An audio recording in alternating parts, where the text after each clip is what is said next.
مرحبا. امبارح بالليل حطيت فيديو عن اختلاف الثقافات، وانه كيف اختلاف الثقافات في بعض الاحيان قد يؤدي للانفصال بين الشريكين ويكون سبب قوي جدا للانفصال. طبعا الكل عرف بالضجة اللي صايرة على السوشيال ميديا هلأ حاليا. شخصين من المشاهير انفصلوا عن بعضهم البعض. طبعا احنا عم نحكي انه مش نهاية العالم، مش نهاية الكون، اكيد كل انسان هلأ هيشوف فيهم حياته، ونحمد الله. طبعا هم لازم يحمدوا الله ويشكروه على انه ما في اولاد، لانه صعوبة الموضوع تكمن بوجود الاولاد. يعني الانفصال بدون اولاد يكون ارحم من الانفصال باولاد. طبعا غير هيك، النقطة اللي أنا وضحتها طلع إحدى الشريكين وضحها، وخصوصا الفتاة وضحت إنه سبب الانفصال جزء منه كان المجتمع والبيئة والعادات والتقاليد المختلفة. إشي طبيعي هذا الشيء اللي أنا حكيت عنه، لأنه بيئتها وعاداتها وتقاليدها ومجتمعها كيف لها حريات معينة، وإحنا ما بنلومها، لأنه بالنهاية المجتمع بس أنت اللي يكفلك هذا الشيء. بالنهاية ما بتقدر تحكي عنه غلط، لأن المجتمع نفسه هو اللي كفل هذا الإشي وأعطى هذا الحق.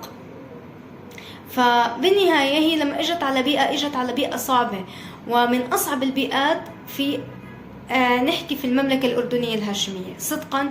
على هاي البلد من أصعب البيئات اللي ممكن أنت تعيش فيها لو أنت مش متعود طبعا أنك تعيش فيها، هي المنطقة شمال الأردن. طبعا من البيئات الصعبة، ومش دايما أي ناس بيرتبطوا بهاي البيئات. ليش؟ لأنه هاي بيئات صعبة بالنهاية، ودايما بياخدوا من بعضهم البعض، وكتير زواجات بتصير من بعضهم البعض أو من نفس المنطقة، نحكي الشمال. نادر يعني ما يصير مثلا عندنا زواجات من خارج المنطقة. ليش؟ لأنه المنطقة خلص إلها عاداتها، إلها تقاليدها. وأنا هذا الشيء اللي وضحته امبارح، إنه أنا ما أسأت لأي مجتمع كان، بالعكس. كل إنسان وين ما بيرتاح لازم يكون، ووين ما بيرتاح لازم ياخد. يعني بالنهاية ممكن إنه يكون دائما الإنسان من نفس البيئة ويدوب متفاهم، فما بالك من بيئات مختلفة، ممكن إنه هذا يسبب عائق. وفي بعض الناس لا، ما عندها أي مشكلة إنه يكون هذا سبب، ما عندها مشكلة، مش سبب جوهري عند بعض ناس، لكن الأغلبية الكبرى لا، بيكون هذا سبب جوهري ببعض الأحيان. فهم بالنهاية أنا حكيت عن هاي النقطة، وإنه المجتمع هو اللي حكم بالنهاية عليهم للأسف، والبيئة والعادات والتقاليد. وحتى هي صرحت بشكل واضح عن هاي المشكلة، إنه العادات والتقاليد مختلفة تماما. لكن too late إنك أنت حكيتي هذا الحكي، كان مفروض أعطيته مجال واسع لفترة الخطوبة. كان لازم أعطيته مجال واسع لأنه تتعرفوا على بعض بشكل كبير. وفي ناس أنا بعرف، في ناس نصحوهم، يعني حكوا، هم اللي حكوا، يعني هدول الناس هم اللي حكوا إنه إحنا نصحناهم إنه يتعرفوا على بعض أكتر وما تقدموا على هاي الخطوة هلأ حاليا.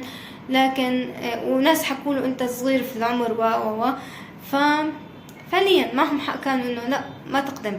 دائما اللي عنده تجارب سابقة ممكن إنه ينصحك نصيحة تخليك فعليا ما تقدم على هاي الخطوة إلا وإنت متأكد هل هذا الإشي صح أو غلط، رغم نصيحة هدول الناس له من المقربين منه.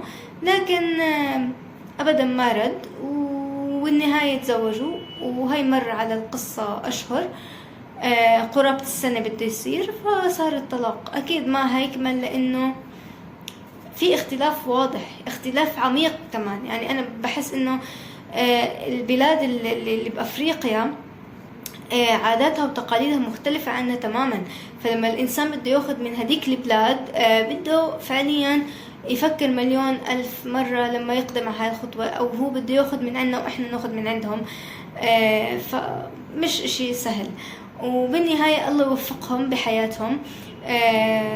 بالنهاية القرار كان، أنا متأكدة إنه المجتمع هو اللي حكم على هاي العلاقة، لأنه لولا المجتمع والصعوبات اللي هي شافتها عم بتواجهها هون ومع البيئة المحيطة فيها، كان ما أصلا صار هذا الطلاق. لكن في كان صعوبة أكيد بالغة بينهم يكملوا مع بعض تحت نفس هاي البيئة، وخصوصا هو إنه متمسك إنه يضل هون. فزي ما قلت إنه لو هو اللي راح كان أهون الوضع شوي، بس هي اللي اجت، فالموضوع صعب، يعني صعب شوي. وبس والله، وشكرا كتير لكم. حبيت أبدي رأيي في الموضوع كالعادة. سلام.